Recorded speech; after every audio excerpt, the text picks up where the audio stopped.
সরাইল না শ্রীনগরে একটা পরিবারের 5 জন লোক আসার সময় দেখলাম শোক বার্তা লাগিয়ে রাখছে। স্বামী স্ত্রী, ইটালি প্রবাসী, স্বামী স্ত্রী, 3টা বাচ্চা। আমি পত্রিকার ওই ব্যানারের দিকে তাকাইতেছি, তু নয়নের পানি জড়ে। আমি তো ভাবছি, হাইরে এই সময় তো আল্লাহ পাক আমার ওই জায়গায় রাখতে পারত। এ ছাতল পারে বন্ধু, হে যখন স্ত্রী গায়ে আগুন লাগছে গো, তখন স্বামী জানি কত বাহানা করছে তারে বাঁচাই তোরে।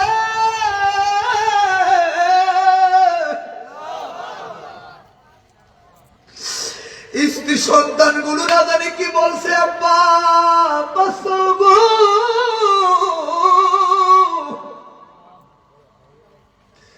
কেবল হাহাকার না জানি তার করছে।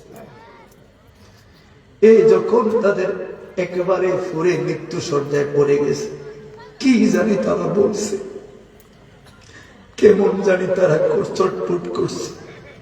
এরে আগুনে ফুরার মৃত্যু বড় ভয়ানক। আর নির্বাচনে 2 দিন আগে ট্রেনের ভিতরে আগুন লাগছে ঢাকার শহরে। একটা মেয়ে, স্ত্রী আর স্বামী মরলো। ছেলেটা আব্বুকির সামনে আপনারা দেখছেন যারা লাইভ ফেসবুকে, আপ্পা খায়া পয়লা রয়েছে। ফায়ার সার্ভিস ভাই হাতটা টানতেছে, আয়েন আপনার নিচের সাইডটা জ্বলছে, আপনার এখন উপরের সাইড গুলো জ্বলে না, আপনাকে বাঁচাতে পারবো। হাতটা ছাইরা পিছনের মধ্যে চলে গেছে। কি গো জান কেন? নয়নে আমার স্ত্রীর শাড়ির মধ্যে যখন আগুন লাগছে, আমার স্ত্রী আমার মেয়েটারে কোলে জড়াইয়া কয়, দেখেন না আমার মেয়েটাকে, আমাদের মেয়েটাকে কোনোভাবে বাঁচানো যায়নি। উরি এমন তাণ্ডবাবু, সামনে যাইতে পারে না। ও সাংবাদিক, ও ফায়ার সার্ভিসের বাইরে আমার মেয়েটার গায়ে যখন আগুন লাগছে, ছোট্ট মেয়ে,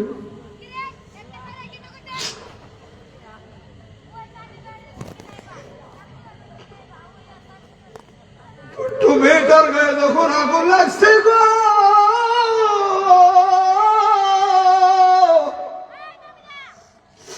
মেয়েটায় বাবা বাবা করে চিৎকার মারছে। আল্লাহর কসম রে, ওই দিন মেয়ের সামনে বাবা জানি কেমনে দাঁড়িয়ে ছিলাম, লাগতো না জীবন। সাংবাদিক রে বলছে, সাংবাদিক কি বাঁচাইবি? যখন আমার মেয়েটা বাঁচাও বাঁচাও বললো, মেয়েটাকে বাঁচাতে পারি না, আমি তো ওই সময় মরে গেছি, আমি তো ওই সময় মরে গেছি। অতএব যুবক ভাই, মুরব্বী বাবারা, সেই মৃত্যু একদিন আগে আর পরে আপনার আমার সামনে আসতে পারে, ঠিক নেবে? ঠিক। আজকে আপনাদের সতর্কতা, এই অঞ্চলে আসার পেছনে অনেক রহস্য আছে।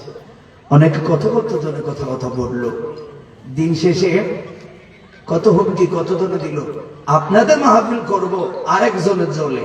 তো যাই হোক, কি ইনকিট দিয়েছে শিক্ষিত লাগারা বুঝতে পেরেছে। আমার কথা হলো একটা মাইলেজ কাকে করব, আমরা তো সবাই, কিন্তু আলোচনা সাপেক্ষে একটা সুন্দর সমাধান হলে দেশ ও জাতির কল্যাণ হবে। কথা বলো, ঠিক না বেঠে? এই জন্য ভাইরা আমার ভাইরা বলল, হুজুর কবর হাসর নিয়ে কথা বলেন।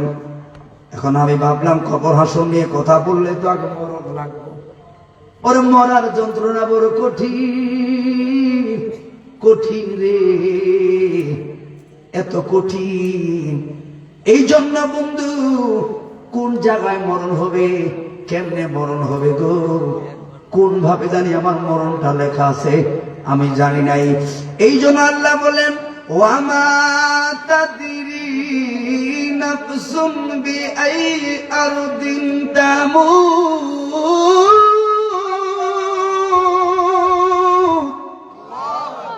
আরে আল্লাহর কোরআন শুনলো আল্লাহ আকবার মুখ দিয়ে আসে না। কতটা পাথর মানে রাখছেন মুখটাকে, জবান খুলে বলুন আল্লাহু আকবার। শুনুন, আপনি যেখানে বসে আছেন অনেক রহস্য আছে। এই জন্য বলি ভাই, কোন জায়গায় মরণ হবে, কেমনে আমার মরণ হবে, কোন কৌশলে আমার মরণ লেখা রে ও কদমপুরের বন্ধু আমি জানি না। তবে আমি বড় শুকরিয়া আদায় করলাম আল্লাহর দরবারে। কি জন্য শুকরিয়া আদায় করা? মালিক, এই মুহূর্তে আমার তুমি হিন্দু বৌদ্ধ খ্রিস্টান করে জন্ম দিতে পারতা, আমার মায়া কইরা তুমি মুসলমানের ঘরে জন্ম দিছি। এই শুকরিয়া আদায় কেমনে করব? হে মালিক, মালিক, আমার তুমি চাইলে মুসা, ঈসা, সুলাইমান, দাউদ নবীর উম্মত বানাইতে পারতা গো, কিন্তু আমারে বানাইছো আখিরি নবীর উম্মত। কোন নবীর উম্মতরা গর্ব করে এই কথা বলতে পারবে না, আমরাই গর্ব করে বলতে পারবো আমরাই আখিরি নবীর উম্মত। আমার নবী শেষ নবী, আমার নবী হলেন রহমাতুল লিল আলামিন। কথা বলে ঠিক না বেঠে? এই জন্য ভাই, গায়ের জোর, অহংকার, প্রতাপ চিরদিন থাকে না গো। মনে রাখবা, যেই কোনো টাইমে তোমার আমার সামনে মালাকুল মউত আসবো, ওই দিন হিসাবটা মিলাইয়া দেখো সোনার জীবনটা কারলাই তুমি কেনা করলা। এই জন্য তুমি আরে গায়ের জোরে বললে কথা আছে না, গায়ের জোরে কথা বলে আছে না, আছে না? মুসলমান কখনো গায়ের জোরে দেখবে না। মুসলমানের সততা হতে হবে, ইন্নাকা লাআলা খুলুকিন আযীম, উত্তম আদর্শ ও চরিত্র। গায়ের জোরে বললে কথা নবীর কাছে লাগে ব্যথা, চিরদিন তুই থাকবি না ভুবনে নিরঞ্জনে, দিবে তোমায় দোজখের আগুনে, হায় গো দিবে তোমায় দোজখের আগুনে। ঠিক না বেটা? তোমার শিশুর পরে যৌবন এলো, কত জনে বয়ফা এলো, কেহ নাহি পার গো তোমার সনে, হায় গো শিশুর পরে যৌবন এলো, কত জনে বয়ফা এলো, কেহ নাহি পারে তোমার সনে। কিন্তু 40 বছর হইলে পার কলকব যায় ধরিবে জঙ্কার, 40 বছর হইলে পার, 40 বছর হইলে পার কলকব যায় ধরিবে জঙ্কার, জম গরিবে পিছনে পিছনে নিরঞ্জনে, দিবে তোমায় দোজখের আগুনে। তোমার বয়স যখন পড়বে বাটি, সঙ্গী তোমার বাঁশের লাঠি, কিছু কিছু কম শুনিবেন কানে, হায় গো সেদিন কিছু কিছু কম শুনিবা কানে, সেদিন বল কমিবে হাতে রে পায়, পেশারেতে মাথাও গোড়ায়, ছোট অক্ষর দেখবেন না নয়নে নিরঞ্জনে, দিবে তোমায় দোজখের আগুনে। তাই এমন একদিন আসবে চলে, বুক বাসাবি নয়ন জলে, নবীর কথা পড়বে বড় বেশি মনে। কথা বলে ঠিক নিও? এমন একদিন আসবে চলে, বুক বাসাবো নয়ন জলে, নবীর কথা সেদিন পড়বে আমার মনে, সেদিন হাত তুলিয়া চাইব রে মা, সেদিন হাত তুলিয়া চাইব রে মাপ, যত কিছু কইরাছ পাপ, তাই পাগলে কহে তওবা কর জীবনে নিরঞ্জনে। ঠিক না বেটা? এই জন্য যুবক, আল্লাহর নবীর সাহাবী আল্লাহর নবীর দরবারে এসে বললেন, ইয়া রাসূলুল্লাহ, মায়ার নবী গো, ও দয়ার নবী, আপনার থেকে জানতে চাই, মালাকুল মউত যাইব, আমার কেমন কষ্ট লাগবো, আমার কেমন কষ্ট লাগবো। হয় আমার নবী ডাক দিয়া কই, সাহাবীর দুলেরা রে, আল্লাহু আকবার। যখন আজরাইল আইব, আজরাইল দেখার সঙ্গে সঙ্গে চোখগুলো বড় বড় হয়ে যাবে। আপনাদের এলাকায় ছাগল আছে, বকরি আছে, ও সাহাবীরা শুনে রাখ, একটা ছাগল যদি জবাই না কইরা একটা সাইড দিয়ে তার চামড়াটা টাইনা টাইনা খুলিরে কেমন লাগবো। আবু বকর দু নয়নের পানি ফেলে, মায়ার নবী আর কইয়েন না, টাইনা টাইনা চামড়া গুলো খুললে কেমন লাগবো। নবী গো বড় বেদনা।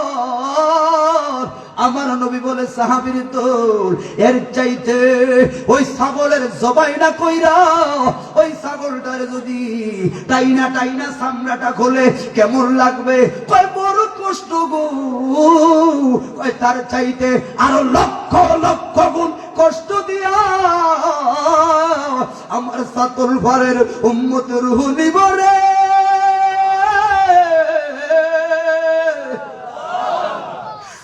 কিন্তু ইমাম গাজ্জালি কয়, ও জগতের মানুষ না যাও। ইমাম গাজ্জালি কয়, হয়তো বিভিন্ন আলেমের ক্ষেত্রে আপনার ইখতিলাফ থাকতে পারে, কিন্তু রাসূল আরেকটা হাদিস তো বলল, ভালোটা তোমরা গ্রহণ করো। সুবহানাল্লাহ বলেন না? এই জন্য ভাই ইমাম গাজ্জালি কয়, দুঃখ এক জিনিস, কষ্ট আরেক জিনিস। আঘাত কিন্তু একটা জায়গায় করবে। যেমন কেউ কষ্ট দিলে, কেউ মারলে কষ্ট দেয়, কষ্ট লাগে। আপনজনের কিছু কথায় তার চাইতে আরো বেশি দুঃখ লাগে। আঘাত কিন্তু একটা জায়গায় করে। কষ্টটাকে এমন একটা দিন আইব, আজরাইলের কষ্টর চাইতে রে আপনজনের দাঁড়ায়া থাকাটা এত কষ্ট লাগবো রে। ও জগতের মানুষ কেমন বলে যাই গো, যখন 70টা বছর তেনা তেনা কইরা সোনার সংসার সাজাইরা ছেলেকে প্রতিষ্ঠিত করলা, মেয়েকে প্রতিষ্ঠিত করলা, হাইরে সংসার সাজাইলা গো। এই জন্য বাবা এই জায়গায় আছে, দাড়ি পাকা বাবার দিকে তাকাও। হে যুবক, দাড়ি পাকা মুরব্বীদের দিকে তাকাও। দাড়িটা এমনি পাকে না, 70 বছরের মনে হয় না, 60টা বছরের মনে হয় না। সংসার কইরা কইরা ছেলে মেয়ে পরিবার পরিজন করতে করতে করতে মৃত্যুর ডোরে পড়ছে। বাবারা বড় বোকারে, শুধু দিয়া যায়, শুধু দিয়া যায়। ওই রাতের বেলা বিভিন্ন বাজারে বলা করজাইয়া দেখি নাইট গার্ড করে কারারে বাবাই রে, ওই মাঠের মধ্যে কের হইয়া রয়েছে গরমের ভিতরে বাবাই রে, রাতের বেলায় লাইট দিয়া মাছ টোকায় কে রে বাবাই রে। মায় কয় কয় মায় ঘুমায়, ভাই বোন গুলা কোথায় কয় সবাই ঘুমায়। এ যুবক, টাইমে টাইমে ওয়াক্তে ওয়াক্তে খাইছো, হিসাব মিলাইয়া দেখছুনি কে রে তোর সকালে খাবার আনছে, কে রে তোর দুপুরে খাবার আনছে, কে রে তোর রাতের খাবার আনছে রে বাবাই রে। একদিন না রে, একদিন না, সারাটা জীবন। কথা বলুন ঠিক না বেঠি? ওই বাবা সারাটা জীবন তোমারে প্রতিষ্ঠিত করতে যাইয়া এখন মৃত্যু সরজায় পড়ে গেছে। ওইখন মৃত্যু সরজায় পড়ার সঙ্গে সঙ্গে আজরাইল আয়াত চাপ মারবো, পায়ের মধ্যে আজরাইল আইসা বলবো, হায়রে মরা রূহ এত সহজে বার হয় না গো।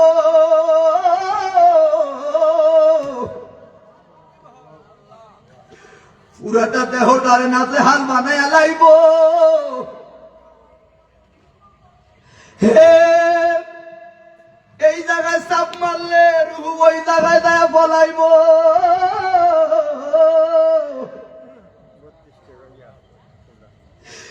এই শিরায় চাপ মারলে ওই শিরায় দেয়া রূহ বলাইব। আজরাইলের সঙ্গে লুকোচুরি খেলবো, আর আজরাইলে বলবে রূহ নিস না রে, সোনার সাতুল বারের মায়া রে মায়া। বাঁচলে পারতাম না রে, নিস্তায় আমারে শিরা উপশিরায় যায়া যায়া রুহটা পলাইব আপনার আমার। আজরাইলে কষায়া কষায়া বুকের মধ্যে যখন রুহটা আইনা ফলাইব, তখন দেখবেন বাপ মায়ের নিঃশ্বাস গুলো বড় হয়ে যায় হা করে। যেমন 2007 সালে আমার দাদি বলল, আমরা ছোট ছিলাম।